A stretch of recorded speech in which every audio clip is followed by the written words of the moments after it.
Hi, second graders. My name is Shelby, and I'm from Partnership for Kids. Thank you so much for being at school today. It is so important to be at school when you're healthy and not sick. A good way to keep yourself healthy and keep others healthy is washing your hands. It's something that we can do. It's really easy to do. It'll keep ourselves and others healthy so we can all be at school together to learn. So washing your hands after you go to the bathroom, after you sneeze, before you eat, so you're not putting germs in your mouth, and after you eat, so you're not taking germs from the lunchroom back to your classroom. So our topic today is perseverance, and to persevere basically means to continue working hard even when things become difficult. So a time where I persevered was I had a math class, and I'm really not good at math at all. It's kind of hard for me to understand. I need some extra help with it. So I got a tutor, and a tutor basically is somebody who helps you with a subject. They work with you. They do practice problems with you. My tutor and she would look at my homework after I finished it to check my work so I could understand it better, and so I wasn't turning in homework that was wrong, so I wouldn't get a bad grade. I also talked to my teacher, and my teacher helped me a lot too with practice, and I eventually did get a good grade in the class, and I was really proud of myself for that. So our book today is called The Little Snowplow, and it is by Lora Koehler.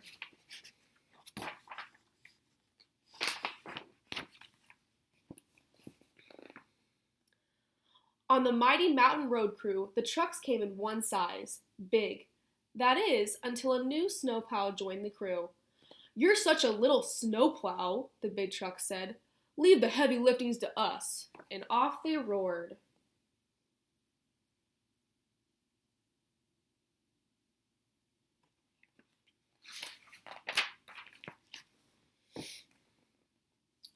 So all spring, the little snowplow cleared streams while the big trucks bulldozed mudslides.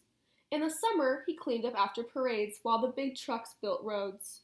In the fall, he pushed leaves into piles while the big trucks mounded mountains of salt and sand.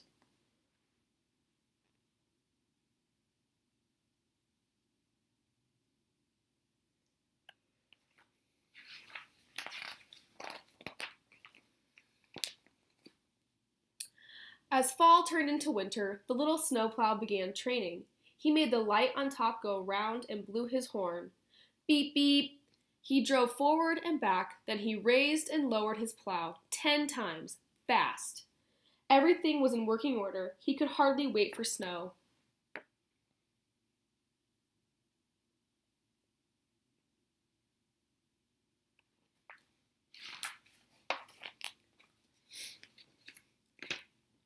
"Ha," said the dump truck.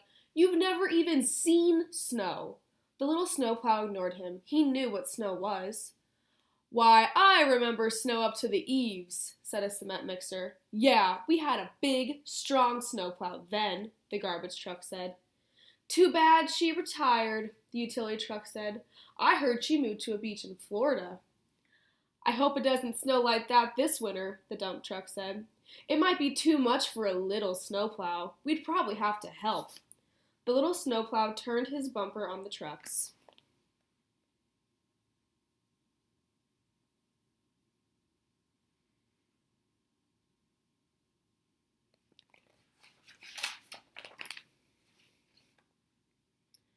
But that night, he raised and lowered his plow 10 extra times.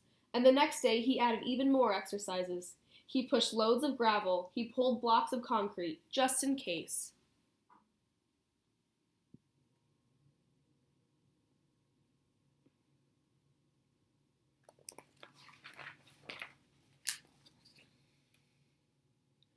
One morning, Will, the road crew foreman, burst in before dawn. "It's a real blizzard out there!" The dump truck snorted. "Looks like there's already more than a little snowplow can handle." Beep, beep, vroom! The drifts looked soft and fun to the little snowplow. "Let's go," Will said. They drove out into the storm.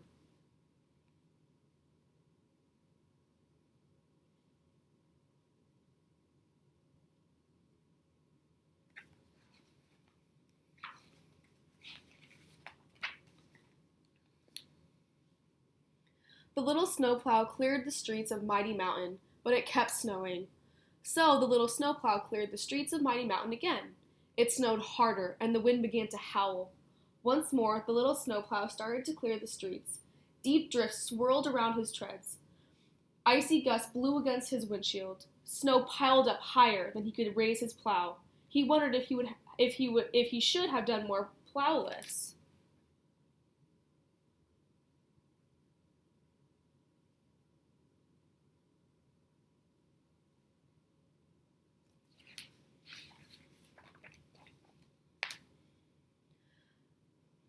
This one's too big for anyone to handle on their own, Will said. He called for backup.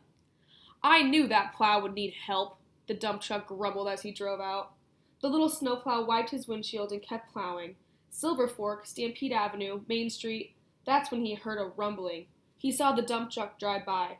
Then the little snowplow heard a thundering. He turned the corner of Main and Ridge.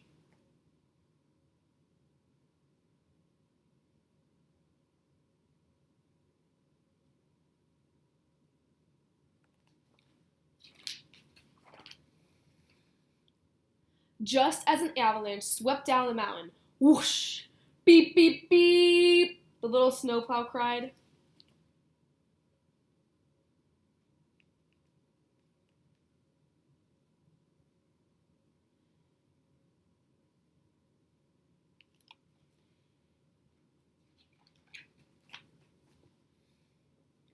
He's buried, Will yelled. No time to lose! But it will take hours for the big trucks to move that boulder. The little snowplow drove forward. He backed up. He repositioned. He edged forward and squeezed past the boulder. Way to go, Half Pint, Will said. The big trucks couldn't have gotten through.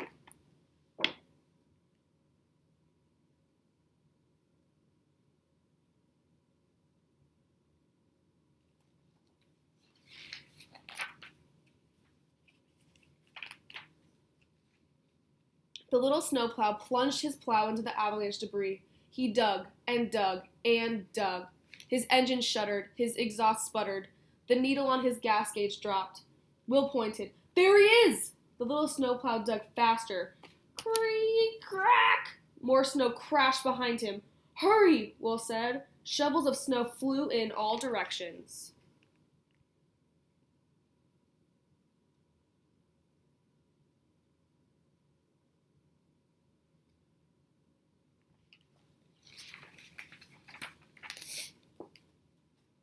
Will raced to attach a cable between the trucks. The little snowplow drove forward, tugging. The dump truck revved his engine. His wheels spun. The little snowplow braced himself and pulled, just as he had practiced. The dump truck's wheels gained traction. The little snowplow gave a mighty tug and pulled the dump truck free.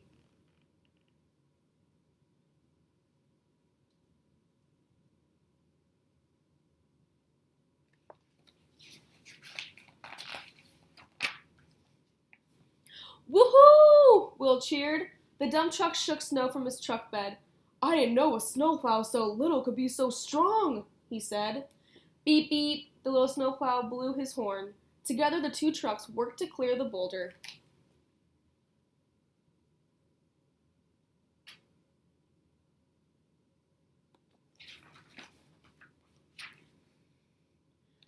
When they finally got back to the garage, all the other trucks honked and beeped and blinked. Great job, they shouted.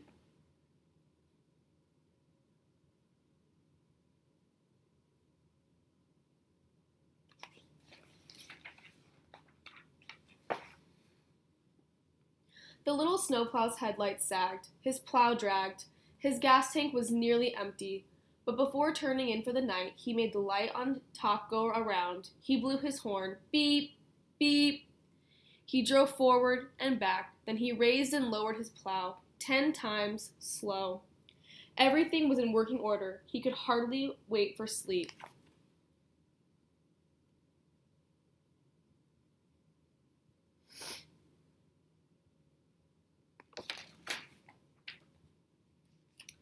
I hope that you all enjoyed that book. If you have not gotten a copy of the book already, you will get one to take home and you can read it with anyone who's in your house or your friends. It doesn't matter as long as you can read it over and over and over again and learn a lesson from it. So the main character of our story was the little snowplow. What difficulty was the little snowplow facing during our story? Go ahead and pause and share, and then unpause when you're finished.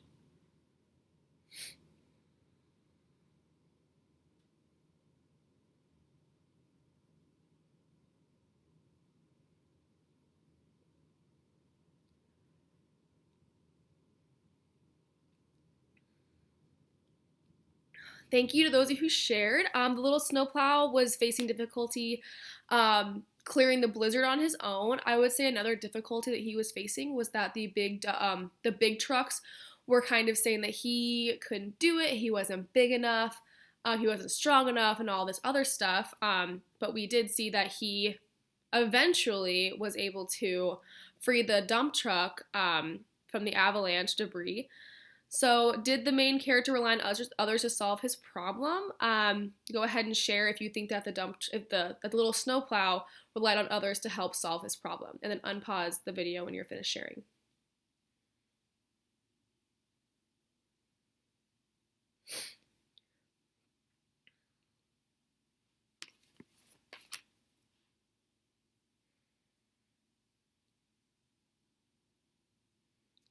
Okay, thank you to those of you who shared. I would say that the snowplow, he needed help clearing the blizzard because it was just too much snow. I think that even the biggest snowplow, only one of them wouldn't have been enough.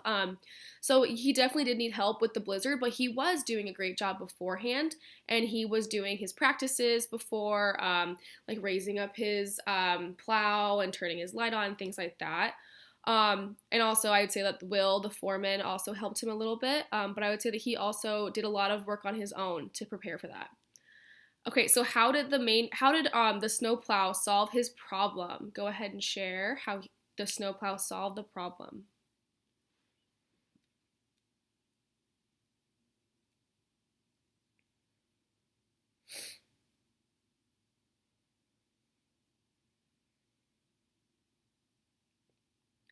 Okay, thank you to those of you who shared. So the snowplow practiced beforehand, before the snow came.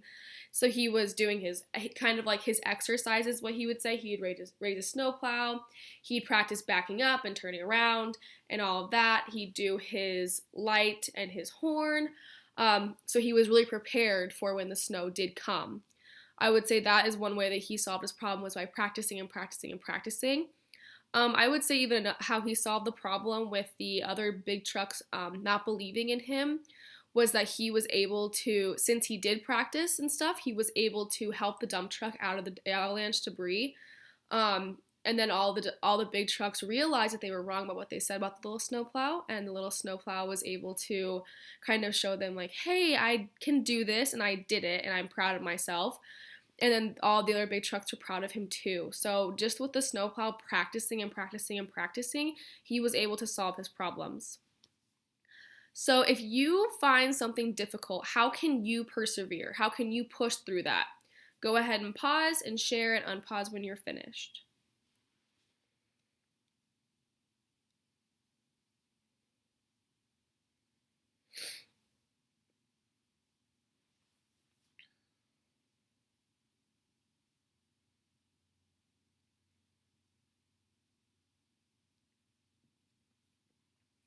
Okay, thank you to those of you who shared.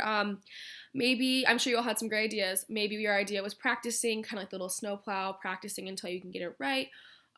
Asking for help is always, always, always okay. You can ask an adult, your teacher, guardian, parent, brother and sister, friend. You can ask anybody for help, and I'm sure they would be glad to help you.